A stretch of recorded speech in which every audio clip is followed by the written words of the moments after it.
2007 সালের 7ই জানুয়ারি নন্দীগ্রামে ভূমি আন্দোলনে 3 জন শহীদ হয়েছিলেন। ভরত মণ্ডল, শেখ সেলিম, বিশ্বজিৎ মাইতি।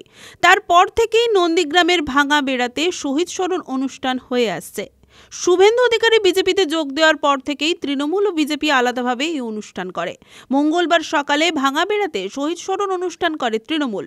তারপরে ভাঙা বেড়াতে কিছুটা দূরে শহীদ মিনারে মাল্যদান করেন রাজ্যের বিরোধী দলনেতা তথা নন্দীগ্রামের বিধায়ক শুভেন্দু অধিকারী। চোখের জল পড়ে কাঁদতে হয়। আপনারা হয়তো ইতিহাস সবাই জানেন, নতুন কিছু জানে না যারা বর্তমান প্রজন্ম।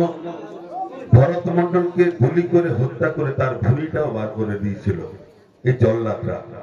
শেখ সেলিমকে মেরে এই সামনে যে পিছনে খালটা, খালের পাড়ে পুঁতে দিয়েছিল। আপনারাই তার উদ্ধার করেছেন, আমরা সকলে মিলে উদ্ধার করেছি। আর 13 বছরের বিশ্বজিৎ মাইতিকেও গুলি করে হত্যা করতে ওরা দ্বিধাবোধ করেনি।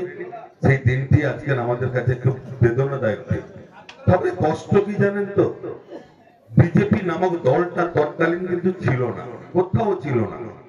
ভূমিচ্ছেদ প্রতিরোধ কমিটি একটাই ছিল, আর সেই ভূমিচ্ছেদ প্রতিরোধ কমিটির আন্দোলনের মধ্য দিয়ে আজকের বাংলা পরিবর্তন হয়েছে। বাংলায় 35 বছরের জবরদল পাথরকে সরিয়ে দিয়ে আজকের মামাটি মানুষের সরকার সংগঠিত হওয়ার পর আজকের কিন্তু প্রত্যেকটা মা মাটি মানুষের মানুষ উপকৃত। ব্যুরো রিপোর্ট, খবর BCBS।